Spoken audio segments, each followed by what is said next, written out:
Assalamualaikum warahmatullahi wabarakatuh.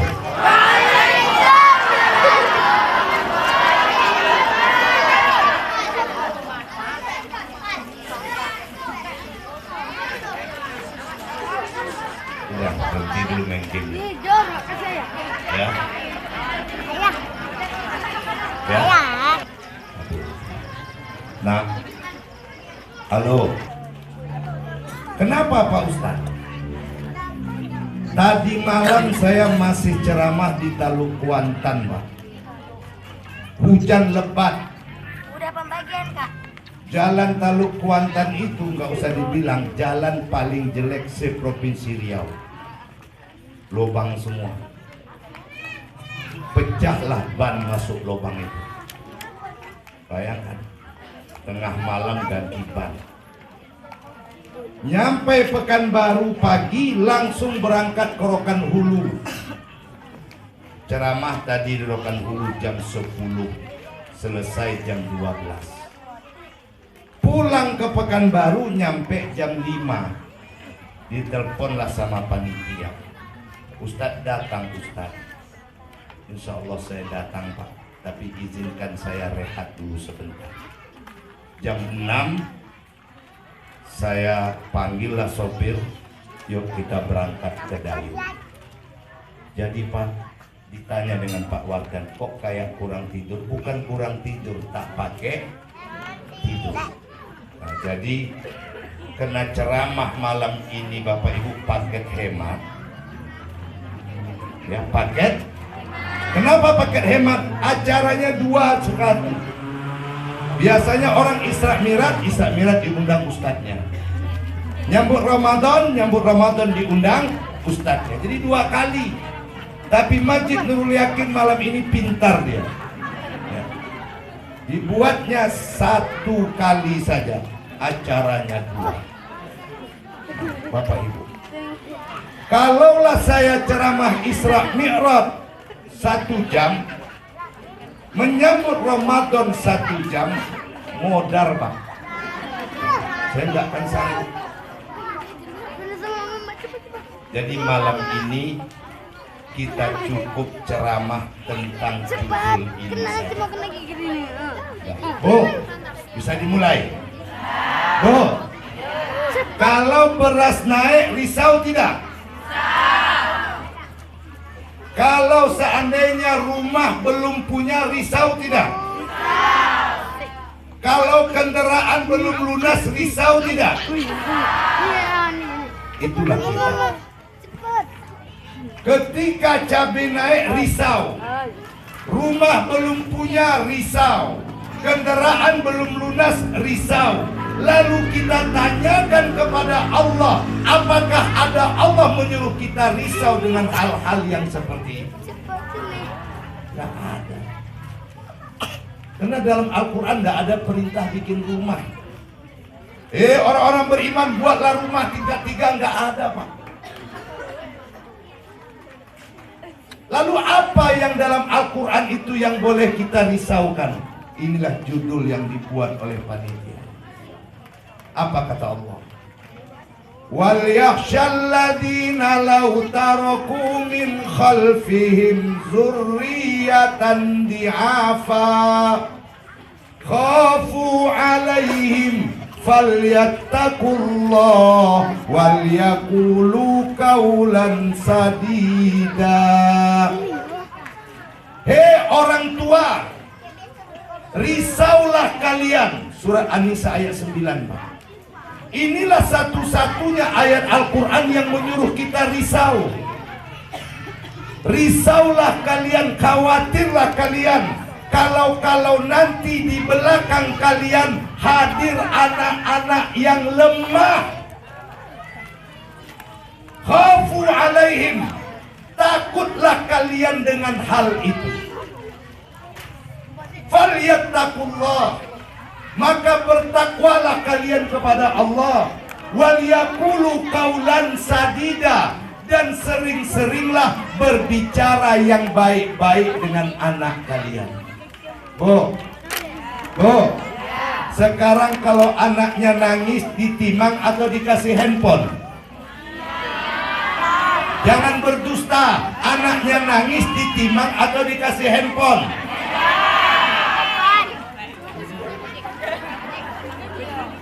Dulu anak nangis ditimang toh, dimasukkan ke dalam buayan, betul? Kemudian disalawatin, ditahlilkan, la ilaha illallah Muhammad Rasulullah. Begitu. Sekarang anak nangis kasih handphone, ces. Anaknya diam, mamanya langsung ngobrol lagi. Inilah kekeliruan terbesar kita hari ini. Makanya kata Allah Subhanahu wa taala, khawatir. Ustaz, kenapa kami harus khawatir dengan anak? Pak, punya kebun sawit, Pak? Ada kebun sawit? Ada rumah? Wih, Bapak misalkan ada punya rumah? Bu, kebun sawit yang kita punya hari ini itu punya kita selagi hidup. Begitu mati apa namanya? Warisan. Mobil yang kita naiki itu punya kita selagi hidup. Begitu mati warisan. Semua yang kita punya itu warisan. Tapi ada satu hal yang tak akan ada menjadi warisan. Apa itu? Anak. Itu makanya Nabi ingatkan kita, iza mata banu Adam, ketika mati anak Adam, in qata'a amaluhu, habislah segala amal ibadahnya, illa min salasin, kecuali 3 saja. 1, sodakoh jariyah. Yuk, nih Ramadan. Bu, Ramadan itu tempat memburu sorga, tempat memburu pahala, bukan tempat cari duit. Makanya ibu yang selama ini tak jual cendol, jangan mendadak jadi jual cendol. Ibu-ibu yang selama ini tak biasa jual lotek, jangan mendadak jual loh. Karena Ramadan akan banyak pedagang dadakan, betul? Tiba-tiba jadi jual gamis, tiba-tiba jadi jual jilbab. Maaf, inilah perangkap setan. Ramadan bulan mencari surga, bulan mencari pahala, bukan mencari cuan. Jelas?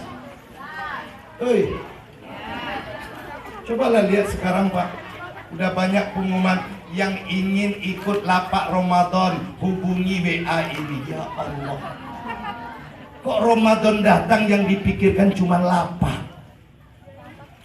Ingat itu. Hanya 3 yang akan menolong kita. 1, sedekah jariah. Dan sedekah jariah terbaik itu di bulan suci Ramadan. Kenapa di bulan suci Ramadan, Pak Ustadz? Karena di bulan suci Ramadan itu seluruh amal kita dilipat gandakan oleh Allah. Yang kedua, ilmu yang bermanfaat. Pak, Bapak tidak ustadz, Bapak tidak kiai, Bapak tidak buya, Bapak tidak guru. Lalu bagaimana supaya kami dapat ilmu bermanfaat, Pak Ustadz? Jangan antarkan anak kita ke MBA sebelum dia pandai membaca Al-Quran. Biarkan bapak yang mengajarinya Al-Quran, biarkan ibu yang mengajarinya Al-Quran. Setelah pandai, suruhlah dia datang ke MDA. Maka setiap anak itu mengaji, mengalir pahalanya kepada kita. Jelas? Siapa yang di rumah bapaknya yang ngajarkan ngaji dia? Siapa yang di rumah mamanya yang ngajari ngaji? Alhamdulillah. Ya, yang mana mamanya? Oh, enggak datang. Iya, yang mana mamanya? Jangan antarkan anak ke MDA, jangan antarkan anak ke TPA sebelum dia pandai baca Al-Quran. Biarkan kita yang mengajari pertama. Tahu anak kita dengan huruf hijaiyah dari alif sampai ya, kita yang ngajarinya. Maka setiap dia mengaji, pahalanya mengalir kepada kita. Nah, dan yang ketiga, awaladun solihun yad'ulah, anak soleh yang selalu mendoakannya. Ustaz, kenapa kok anak soleh selalu mendoakannya? Memangnya anak itu ada berapa macam? Ada 4. 1, ada anak dalam Al-Quran disebut Allah di dalam surah Al-Kahfi ayat 46 kalau tak salah. Apa kata Allah? Al-malu wal banu zinatul hayatad dunia. Hartamu, anak-anakmu ada yang menjadi perhiasan saja. Sekarang banyak, Pak. Bu. Sekarang kalau anaknya lulus polisi dibilang sukses nggak? Sukses anaknya lulus polisi. Kalau anaknya jadi anggota DPRD dibilang sukses nggak? Dibilang sukses. Kalau anaknya lulus PNS dibilang sukses nggak? Dibilang sukses. Kalau anaknya nggak dapat kerja pegawai negeri, nggak jadi polisi, nggak jadi anggota dewan, tapi anaknya soleh, rajin ke masjid, dibilang sukses nggak?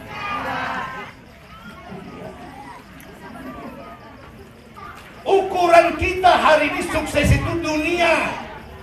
Sehingga ada seorang ibu cerita, Jeng apa kabar? Alhamdulillah. Anaknya gimana kabar? Yang mana dulu? Anak saya kan 3.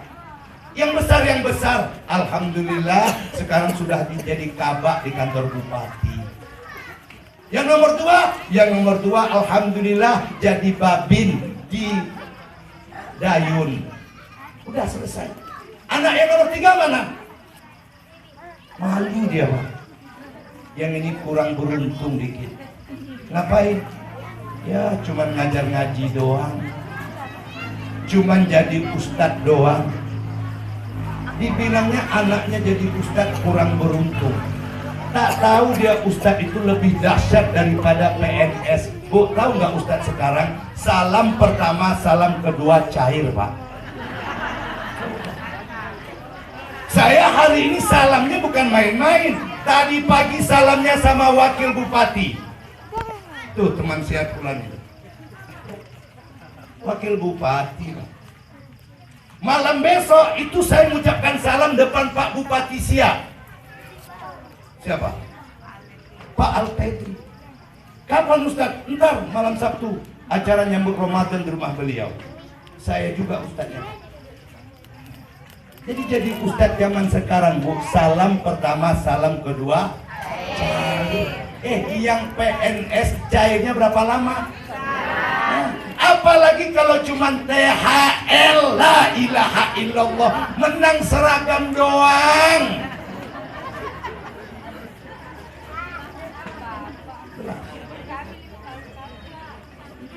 Apa, Bu? Bu, jadi jangan banggakan anak jadi ini jadi itu, jangan. Ini namanya anak perhiasan. Apa itu anak perhiasan? Anak yang bisa membanggakan di dunia tapi tak bisa menolong saat mati. Coba lihat, Pak. Hari ini ada yang aneh, Pak. Kalau orang tuanya mati, kan kita pakai tahlilan nggak di sini? Pakai kan? Nah, terus saja, Pak, jangan pernah dirubah-rubah ya. Lalu datang kita tahlilan. Coba lihat, anaknya ketika kita datang sibuk ngapain? Ikut tahlilan atau sibuk nyambut tamu? Sibuk tahlilan atau sibuk nyambut tamu? Nyambut tamu, Pak. Orang baca Yasin, anaknya di mana? Di luar. Ini kan aneh.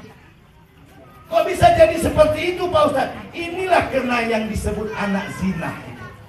Karena zina ya zina, perhiasan. Menyenangkan di dunia, tetapi menyedihkan di akhirat. Yang kedua, ada Allah katakan lagi di surah At-Taghabun ayat 14. Ada anak kita ini kata Allah jadi musuh. Tahu anak musuh, Bu? Nyakitin kepala dari kecil udah kelihatan. Nggak ada takutnya. Kita pukul, nggak sakit, nggak sakit, nggak sakit. Ada nggak punya anak seperti itu? Kita marah, Pak, dia lari. Kita kejar, dia tambah lari. Kadang-kadang dari meja, nggak dapat, nggak dapat. Itu bukan anak pintar, itu anak kurang Ajar. Kalau kalian dimarahi oleh bapak kalian, diam, nak. Dipukulnya, kasih. Dimarahi oleh mama, diam. Dipukulnya, biarin.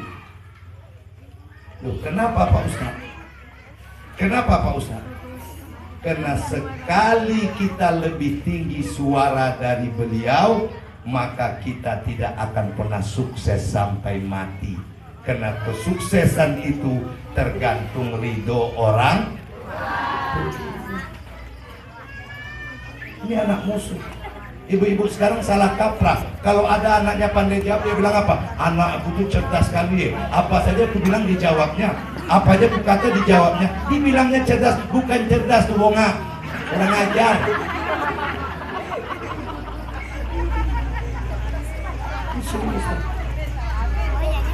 Yang ketiga, masih di surah At-Taghabun ayat yang ke-15. Kata Allah, di antara anak-anak yang Allah titipkan kepada kita, ada yang menjadi ujian. Bu, Nabi Nuh, anaknya baik atau tidak? Tiga baik, satu tidak. Ham, Sam, Yafis baik. Yang tidak baik, Kan'an. Ingat, kenapa Nabi Nuh anaknya tidak baik? Padahal dia Nabi. Karena istrinya tidak baik. Nabi Ibrahim, anaknya baik atau tidak? Baik. Seluruh anaknya menjadi nabi. Kenapa Ibrahim anaknya baik? Karena bapaknya baik, emaknya baik. Nabi Lut, anaknya baik atau tidak? Tidak. Kenapa? Padahal dia nabi. Tapi kenapa anaknya tak baik? Karena mamanya tak baik.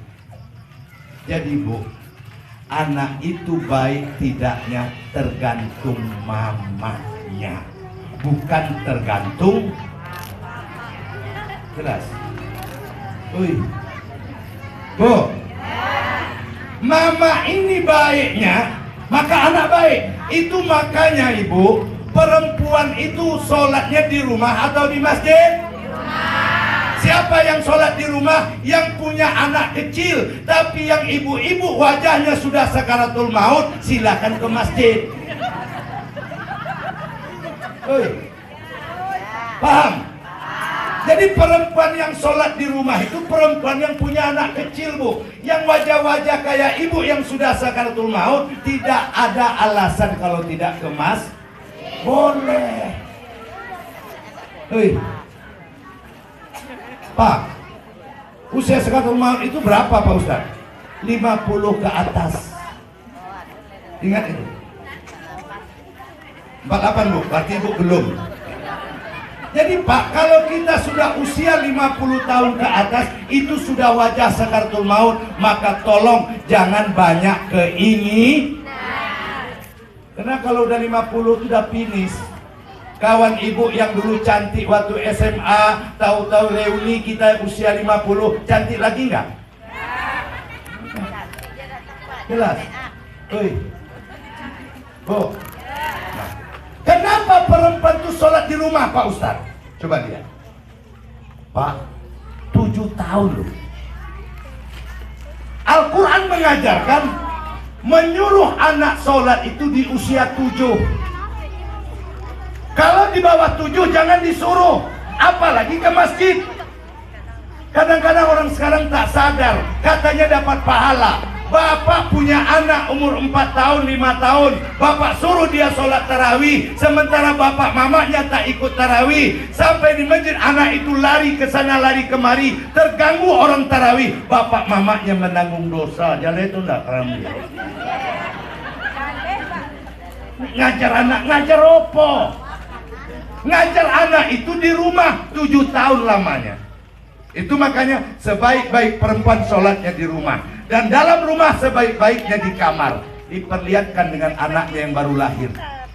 Umur 1 tahun anaknya, 2 tahun, 3 tahun, sampai umur 7 tahun, ditengoknya mamanya sholat. Lalu sebaik-baik laki-laki sholat sunatnya di rumah. Bapak silakan sholat maghrib berjamaah. Karena maghrib berjamaah itu salah satu asbab anak akan patuh kepada kita. Ya Pak? Oh Pak? Pak, makanya ada Isra baru Mi'raj. Tidaklah orang yang selalu berjamaah sholat zuhur. Alhamdulillah saya pernah singgah sholat zuhur di sini Pak. Itu ada 3 saf. Ya, Alhamdulillah, Saprizal, Saprianto, Sapriyadi Pak. Bukan 3 saf ke belakang ya. Pak, orang yang menjaga sholat zuhur, Allah akan berkahi rezekinya. Orang yang menjaga sholat asar, Allah akan angkat penyakit-penyakitnya. Orang yang menjaga sholat maghrib, anak-anaknya akan patuh kepadanya. Kadang-kadang bapak, anakku kok nggak patuh? Ya bapak nggak maghrib ke masjid. Ya Bu, Bu, kita kan sama punya anak. Anak saya 4 orang ya. Dan saya ingin mengatakan dengan bapak, jangan urus rezeki anak Pak. Orang tua sekarang saking gak sempatnya beribadah, udah punya rumah, malah mikir bikin rumah untuk ada enggak? Banting tulang Pak. Seharusnya sudah usia 50 ke masjid ibadah, ini malah kerja keras. Buat apa Pak? Bikin rumah untuk anak. Saya mau tanya dengan ibu dulu. Ibu ketika nikah udah ada rumah belum? Tahu-tahu sekarang punya rumah kan? Hasil siapa? Hasil suami. Ngapain ibu kok repot-repot mikirkan rumah untuk anak? Rezeki anak itu sudah ada Pak.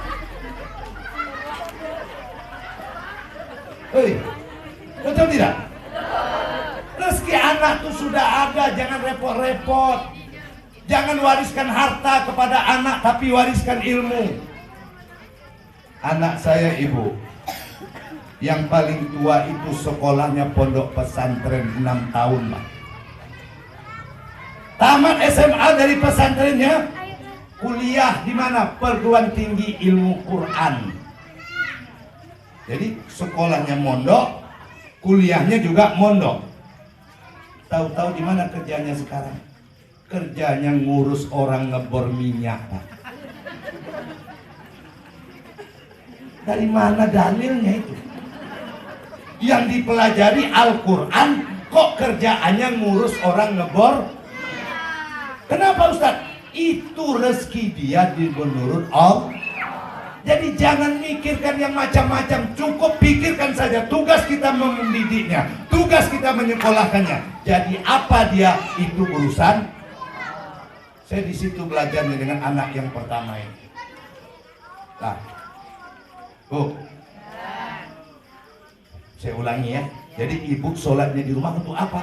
Supaya anak lihat. Gak usah disuruh, biarkan dia melihat, biarkan dia melihat. Begitu dia umur 7 tahun, baru kata Nabi suruh. Nah, sholatlah.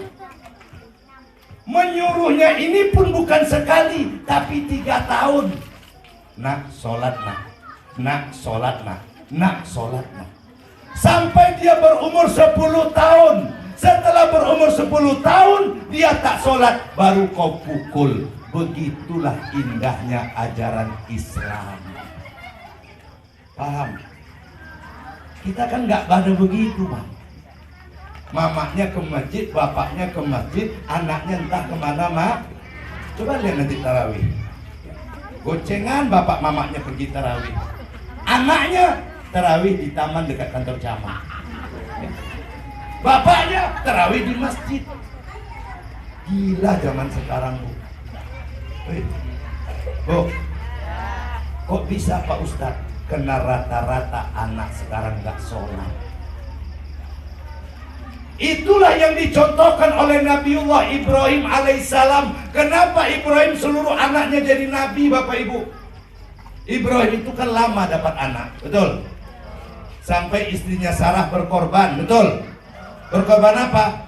Bersedia di madu supaya Ibrahim menikah dengan Hajar supaya dapat keturunan. Begitulah pengorbanan Sarah. Jadi kalau ada bapak ibu yang lambat dapat anak, contoh Sarah, suruh suami kawin lagi. Oh. Enggak. Jadi dia lah nggak punya anak. Oh. Ya wajar Pak, ini kan Sarahnya Dayun, ya. Beda sama Sarahnya di Bani Israel itu. Tahu-tahu hamil Sarah, hamil Hajar. Apa kata Allah? Alhamdulillahilladzi wahabali alal kibari Ismaila wa Ishaq. Segala puji bagi Allah yang mengabarkan kepada Ibrahim, kau bakal punya anak namanya Ismail dan Ishak. Mendapatkan kabar seperti itu, apa kata Nabi Ibrahim? Rabbi ja'alni muqimas shalah wa min dzurriyyati Rabbana wa taqabbal du'a. Rabb, jadikan kami dan keturunan kami orang yang sholat. Ibrahim tidak minta anaknya jadi PNS. Ibrahim tidak minta anaknya jadi anggota DPRD. Ibrahim tak minta anaknya jadi polisi. Ibrahim tak minta anaknya jadi tentara. Tapi Ibrahim minta anaknya sholat. Kenapa? Karena kalau sholat sudah beres, semuanya pasti jelas. Bu, man sholla sholatan ala waktiha. Barang siapa yang sholat tepat waktunya. Jadi syarat pertama tepat waktu. Kemudian wa atamma wudu'aha, disempurnakannya wudunya. Oh Pak, jangan anggap sepele wudu Pak. Ada bapak-bapak yang sudah hampir punya cucu, wudunya masih belum betul. Mana yang paling banyak keliru bapak-bapak wudunya, Bu? Peci diletakkan di sini. Ada nggak? Kan nggak pernah baca Quran berarti. Quran bilang apa? Wamsahu biruusikum, basuhlah kepalamu, bukan rambut. Itu satu. Yang kedua, kapan lagi orang banyak keliru? Ketika menyapu kakinya.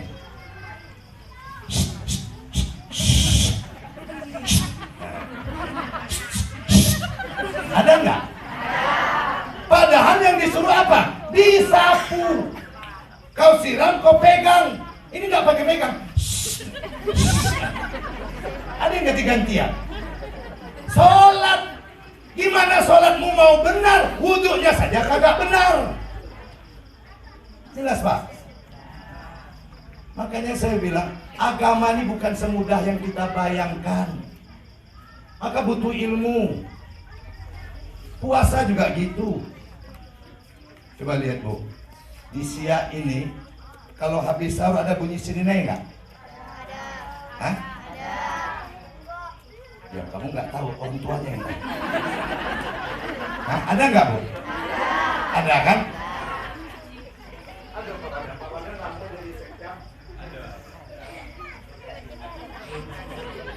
Kan ada itu bunyi sirinai kan? Coba lihat, ketika sirinai itu berbunyi, sibuk nggak kita? Sibuk. Kemana? Ada yang lari ke kulkas minum lagi. Ada yang lagi makan langsung cuci tangan. Yang kasihan kita yang merokok Pak. Begitu sirinai rokoknya baru dihisap, langsung dihisap menyengat. Coba. Padahal sirine naik itu bukan menunjukkan imsak. Imsak itu kapan Pak Ustadz? Imsak itu saat azan subuh. Itulah waktu imsak. Oh, kan?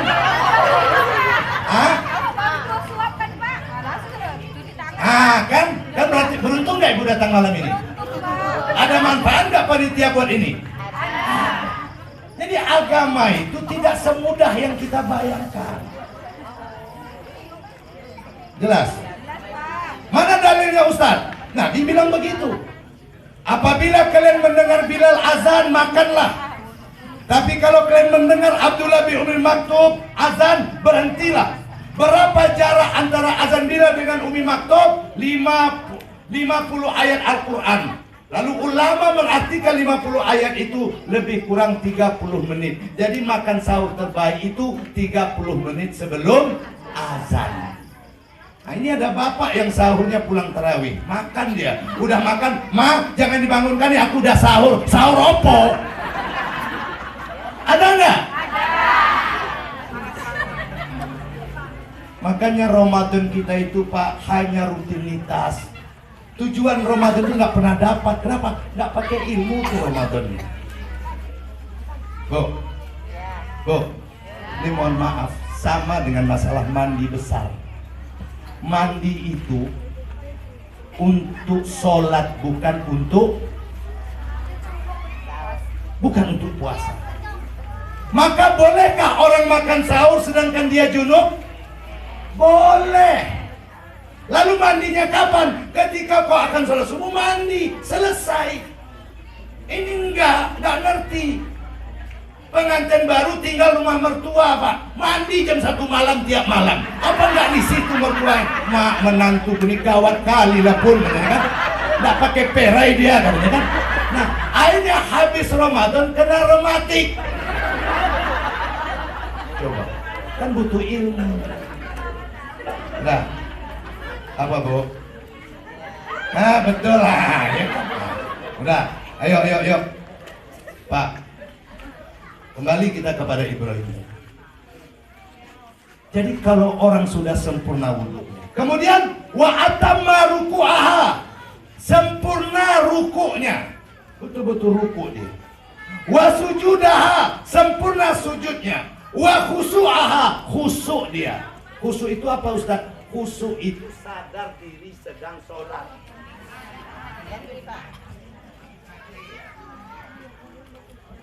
Khusuk itu sadar diri sedang sholat. Contoh, ibu sholat Allahu Akbar, tahu-tahu anak nangis, Mama, aduh anakku nangis, udah aku sholat. Itu khusuk. Ibu sholat lagi. Tapi kalau anak nangis, Mama, ini pasti ulah abangnya. Abangnya memang kayak gitu nih. Aku sembahyang sedikit dia ganggu adiknya. Tengoklah, pokoknya nanti awas lah di sembahyang ini kan. Mama, oh belum juga lagi. Awas lah kau ya aku deh. Itu disebut tidak khusyuk. Paham? Bu, sama dengan ibu sholat kedatangan tamu. Assalamualaikum. Kata anak ibu, Waalaikumsalam. Kok saya suara Lia ya? Lia apa enggak ini? Rasanya enggak ada janjian. Itu ibu enggak khusyuk. Tapi Assalamualaikum, kayak suara Lia. Aku sedang sholat. Udah, enggak ada ibu ingat dengan dia. Ibu taunya sholat. Itu khusyuk Pak. Jadi khusyuk itu bukan pula seberat yang kita pikirkan. Karena ada orang bilang khusyuk itu kan enggak dengar apa-apa. Nggak dengar apa-apa bukan khusyuk, peka namanya. Pak, Bu, apa yang akan terjadi kalau bapak ibu sholat tepat waktu, kemudian wudhunya benar, rukuknya benar, sujudnya benar, lalu khusyuk? Arajata baidon, sholat itu akan naik berwarna putih, lalu dia akan berkata kepada kita, falyakul hafizakallah kama hafastani. Hidupmu akan dipelihara oleh Allah sebagaimana engkau telah memelihara aku. Jadi kalau ada bapak ibu anaknya tak beres, ada rezekinya nggak aut-autan, kerjaannya amburadul, pasti kena sholatnya masih amburadul. Sehingga dikatakan Pak, orang yang tak memelihara sholatnya, maka dia akan masuk neraka. Kalau dia disibukkan karena hartanya, maka dia akan segerombolan dengan Korun. Kalau dia tak sholat karena kekuasaannya, maka dia akan bersama dengan Fir'aun. Ya. Jadi kalau ada bapak-bapak tak sholat gara-gara kampanye, ya, gara-gara kampanye nggak sholat, gara-gara pilkada nggak sholat, insya Allah ketemu dengan Fir'aun. Barang siapa yang tidak sholat karena disibukkan oleh pekerjaannya, maka dia bertemu dengan Haman. Haman itu siapa Ustadz? Sekretarisnya Fir'aun. Jelas? Bu? Jelas tidak? Nah, jadi ada anak itu namanya anak musuh. Anak itu tergantung emak, bukan tergantung bapak. Bu, itu sebabnya ibu menyusukan anak 2 tahun mesti ikhlas. Bismillah, udah ikhlas. Jangan nyusukan anak ke rumah tetangga sambil gunjing, maka anaknya jadi cerewet. Ini anak nyusu dia gunjing, iya ya, memang Bu Yanti itu kayak gitu loh Kak. Iya, anaknya diam kau ini kawan ini. Ada yang seperti itu. Udah. Jadi ada anak zina, ada anak ujian, ada anak musuh, dan yang keempat ada anak qurrata a'yun yang kita inginkan dalam tema ini. Inilah yang Bapak Ibu baca setiap saat. Rabbana hablana min azwajina wa dzurriyyatina qurrata a'yun waj'alna lil muttaqina. Ya Rabb, jadikan istri-istri kami, anak-anak keturunan kami menjadi imam, bukan sekedar menjadi imam, tapi imam buat orang-orang yang bertakwa. Bagaimana syaratnya? Maka didiklah anakmu menurut pendidikan Al-Qur'an yang bisa kita praktekkan nanti Ramadan. Oh Pak, Ramadan itu bukan puasa doang. Ramadan bukan tarawih saja. Kalau ada orang puasa tidak tarawih, sholatnya sana. Bu, ada orang puasa tidak tarawih, puasanya sana. Sah. Ada orang tak puasa, cuman tarawih doang, bermanfaat tidak? Tidak. Tarawih itu sunat Pak, puasa itu wajib. Tapi kalau ada orang puasa dia nggak sholat, sana? Enggak. Kenapa? Karena apapun amal tanpa sholat tidak sah. Ini kan ada juga ini abang-abang, bang puasa bang? Oh puasa lah. Sampai hari ini saya dari kecil kalau puasa ini mohon maaf nggak akan bisa diganggu. Sholat ya satu-satu dulu lah ya. Hancur-hancur lah. Puasa dulu, besok baru nggak bisa bang. Awalu yuhasabu yaumal qiyamati sholat. Karena perkara yang pertama adalah perkara sholat. Nah, selain puasa tarawih, yuk bu, hidupkanlah Al-Quran di rumah kita. Jangan ada lagi istilah ngabuburit. Jangan ada lagi istilah jelong-jelong melengah-lengah puasa, mencari-cari pasar Ramadan. Jangan, rugi. Ramadan ini akan ada setiap tahun, tapi apakah kita akan berjumpa dengannya tiap tahun? Hah? Dijamin nggak kita hidup lagi Ramadan akan datang? Yang 3 hari ini saja belum tentu hidup, apalagi tahun yang akan datang. Bu, udah nggak usah ngabuburit jalan-jalan, nggak usah. Tapi banyaklah berdoa dengan anak-anak kita. Karena tempat terbaik berdoa di Ramadan itu kan saat akan berbuka. Ini ada bapak ibu jalan-jalan keliling desa Dayun, di mana pasar Ramadan singgah. Sampai di rumah orang azan, alhamdulillah berbuka. Mas jago yang ngatur waktunya, begitu bisa-bisanya sampai di rumah langsung berbuka. Hebat Mas. Bukan hebat Mas, ibu itu bonga, tahu enggak? Tahu bonga? Goblok. Tahu goblok? Apa? Bonga. Tahu bonga? Apa? Goblok. Tahu goblok? Apa? Ah. Kenapa bonga Pak Ustaz? Menghilangkan kesempatan berdoa.